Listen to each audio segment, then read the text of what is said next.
بسم اللہ الرحمن الرحیم۔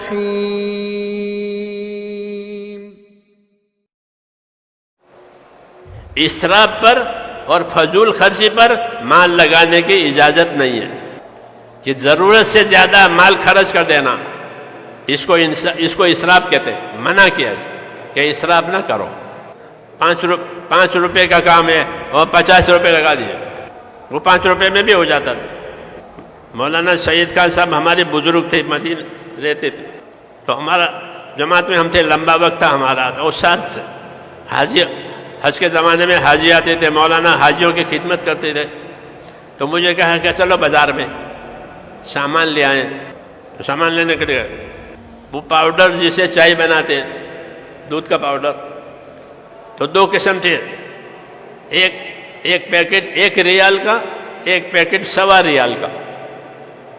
مولانا نے کہا 1.25 ریال کا جو پیکٹ تھا اس میں لکھا ہوا تھا کہ یہ جلدی پگھل جائے گا چائے ڈالتے ہی ہو، اور جو 1 ریال والا تھا وہ جلدی نہیں پگھلے گا۔ مولانا نے کہا کہ 1.25 ریال والا کا پیکٹ نہیں لینا ہے، 1 ریال والا لیں گے، اس کو چلائیں گے پگھل جائے گا، 1 پاؤ ریال کیوں زیادہ ڈال دیں۔ بزرگوں کے ساتھ رہنے سے یہ ملتا ہے کہ 1 ریال 1.25 ریال، 1 ریال میں اسراف نہیں ہے، 1.25 ریال میں اسراف ہے۔ کہ مال اللہ کی نعمت ہے، اس کو ضائع نہیں کرنا فضولیات میں۔ وہ ضروریات کے لیے دیا ہے یا خدمت کے لیے دیا ہے؟ مال سے اپنی ضرورت پوری کرو، راحت حاصل کرو، یا کسی کی خدمت کرو۔ مال میں اسراف، کہ اگر مال میں اسراف ہوا تو اس کی برکت اٹھ جائے گی، مال کی برکت اٹھ جائے گی، اور آدمی مال کا زیادہ محتاج ہوگا اسراف کرنے کی وجہ سے، کیونکہ 5 کی جگہ 50 خرچ کی ہے، تو کمانا بھی اتنا ہی پڑے گا جتنا خرچ کر رہا ہے، تو کمائیوں میں وقت لگ جائے گا، جیسے آج ہو رہا ہے کہ کمائیوں میں وقت لگ جاتا ہے۔ اب دین سیکھنے کے لیے، دین پھیلانے کے لیے وقت نہیں ہے، یہ اسراف کی نحوست ہے، یہ زندگیاں اسراف پر آ گئی۔ اور قاعدہ یہ ہے کہ ایک نیکی دوسری نیکی پر لے جاتی ہے، ایک بدی دوسری بدی پر لے جاتی ہے، ایک گناہ دوسرے گناہ پر لے جاتا ہے۔ اسراف ہوا تو اسراف سے معاملہ آگے بھی جائے گا۔ اسراف میں تو یہ ہے کہ ضرورت تھوڑی تھی، پیسے زیادہ لگا دیے، لیکن جب یہ عادت پڑے گی تو بغیر ضرورت کے پیسے لگا دیں گے، بغیر ضرورت کے مال لگائیں گے، کوئی ضرورت نہیں ہے، شو پر پیسے لگتے ہیں، اس کو تبذیر کہتے ہیں کہ بلا ضرورت مال خرچ کر دیا، کوئی ضرورت نہیں ہے، بس شو ہے، شوق ہے، اس کو تبذیر کہتے ہیں۔ یہ شیطانی،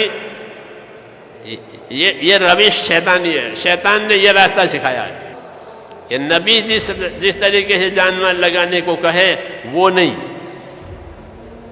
بلکہ اس کے مقابل کی چیز لائے۔ حدیثوں میں ہے کہ نبی تو کہیں کہ اسراف مت کرو، مال اور جان تقوی کے ساتھ خرچ کرو، اور شیطان کو اسراف پر ڈالے گا، تبذیر پر ڈالے گا، شوق پر، شو پر مال لگاؤ، تو یہ مالوں کے محتاج ہوں گے، کمائیوں کے محتاج ہوں گے، اب ان کے پاس دین والی بات نہیں رہے گی۔ یہی ہو گیا، یہ لائن شیطان نے کھولی ہے، اب وہ نبی کے طریقے پر نہیں رہیں گے۔ ہاں، یہ بات شیطان نے کہی ہے کہ میں ان کو نبی کے طریقے سے ہٹاؤں گا کہ اپنی جان مال میں آزاد ہو جائیں گے، اب طریقے پر نہیں رہیں گے۔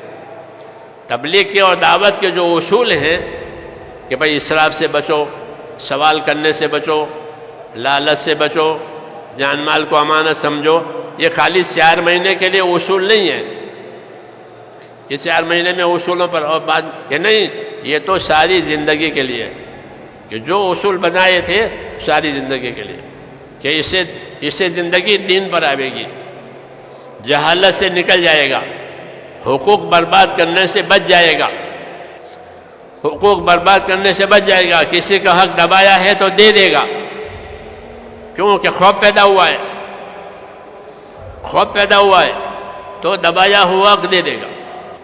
ہاں، اس کی مثالیں ہو گئی کہ اب ڈر پیدا ہو گیا۔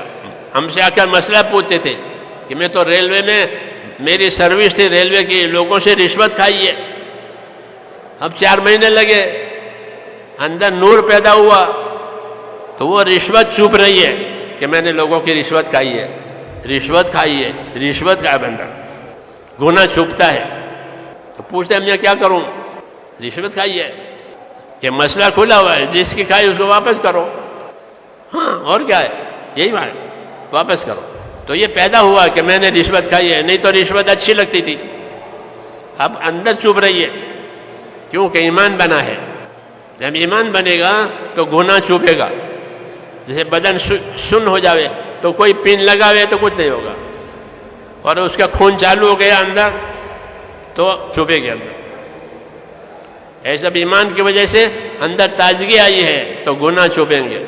گناہ کی نشانی یہی ہے کہ گناہ وہ کیفیت ہے جو تجھے اندر چبھن پیدا کرے، اسی کو گناہ کہتے ہیں. تو یہ کیفیت پیدا ہوتی ہے. الحمدللہ لوگ رشوتوں سے، حرام کاروبار سے توبہ کر کے نکل رہے ہیں، حق پر ہدایت پر آ رہے ہیں. اس لیے میرے بھائیوں یہ کام ہے، یہ ایک بنیادی کام ہے، اصلی کام. جیسے اصلی شہد، اصلی گھی، اصلی دودھ، یہ اصلی ہے، نبوت والا کام. سادہ ہر مسلمان کر سکتا ہے، غریب بھی مالدار بھی، اور ہر حال میں کر سکتا ہے، ہر جگہ کر سکتا ہے. ایسا آسان کام دیا ہے. اور فائدے اس کے یہ ہیں کہ آدمی ایمان والا بنے گا، اخلاص والا بنے گا، انصاف والا بنے گا، احسان کرنے والا بنے گا، توبہ کرنے والا بنے گا، اور اللہ سے قریب ہو جائے گا. یہی زندگی کا مقصد ہے کہ زندگی اللہ کو پہچان کر گزارے تاکہ اللہ کا حق ادا کرے، پھر اللہ کے فرمانے سے اللہ کے بندوں کا حق ادا کرے. تو زندگی رحمت ہو جائے گی. زندگی میں کیا ہے؟ حضور صلی اللہ علیہ وسلم نے فرمایا کونوا عباد اللہ اخوانا، کہ اللہ کے تو بندے بن کر رہو، آزاد نہ بنو، اللہ کے بندے بن کر کے رہو، اور آپس کے بھائی بن کر رہو، تاکہ آپس میں انصاف اور احسان کے ساتھ رہو. یہ مطلوب ہے. جب صحیح محنت ہوگی تو زندگی کی ساری خرابیاں اللہ دور کر دے گا، اور صحیح رخ زندگی کا آ جائے گا کہ اللہ کا تو بندہ ہے اور بندوں کا بھائی ہے. اس کو معاشرت کہتے ہیں کہ ہمارا رہن سہن صحیح ہو جائے گا. جتنا رہن سہن صحیح ہوگا اتنا دین پر چلنا آسان ہوگا. اس کام کی خوبی یہ ہے کہ زندگی کا رہن سہن بھی اچھا ہو جاتا ہے. پہلے عبادت زندہ ہوگی، عبادت کے بعد دوسری چیزیں زندہ ہوگی اگر محنت جاری رہی تو. اس لیے اس محنت کو کرنا بھی ہے اور کرتے رہنا بھی ہے. یہ بہت نقصان کی بات ہے کہ ایک کام کو شروع کیا اور پھر چھوڑ کے بیٹھ گئے. کیا نقصان دیکھا چھوڑ کے بیٹھ گئے؟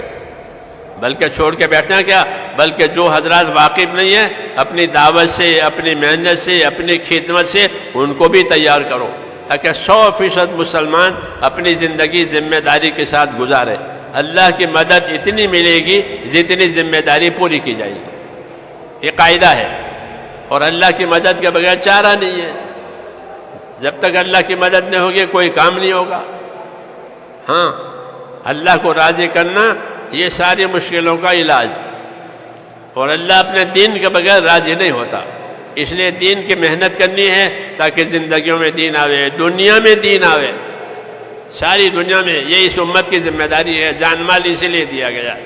اس لیے میرے بھائیوں اس کام کو اچھی طرح سے سمجھیں اور سمجھ کر کے اپنے آپ کو اس کے لیے تیار کریں کہ مجھے تو یہ کرنا ہی کرنا ہے، جو ہونا ہے وہ ہو جائے گا، کہ کچھ نہیں ہوگا، جو اللہ نے لکھا ہے وہ ہوگا. اور دوسروں کو تیار کرنا. ہاں، اپنی زندگی میں دین لانا، دوسروں کی زندگی میں دین لاوے، اپنے گھروں میں دین لانا، دوسروں کے گھروں میں دین آوے. یہ بڑا انعام ہے. تو اس کے لیے ارادے کرو اور سمجھ کر کریں تاکہ یہ چھوٹے نہیں. بے سمجھے کرے گا تو بے سمجھے چھوڑ بھی دے گا. ہاں، سمجھ کر کریں اور اللہ سے دین کی سمجھ مانگیں کہ اللہ مجھے اپنے دین کی سمجھ دے. آپ بتاؤ اس کے لیے تیار ہیں نہیں سب؟ اپنے آپ کو تیار کریں اندر سے. ہاں، اور پھر زندگی کی ترتیب بنا کر موت تک چلنا ہے. پہلی منزل یہ ہے کہ اللہ کے راستے میں ایک مرتبہ 4 مہینے اچھے سے اچھے لگ جائیں، پھر موت تک کرتے رہیں، دوسروں سے کراتے رہیں. اب بتاؤ اس کے لیے جنہوں نے اب تک نام نہیں دیے ہیں وہ اس موقع کو غنیمت سمجھے.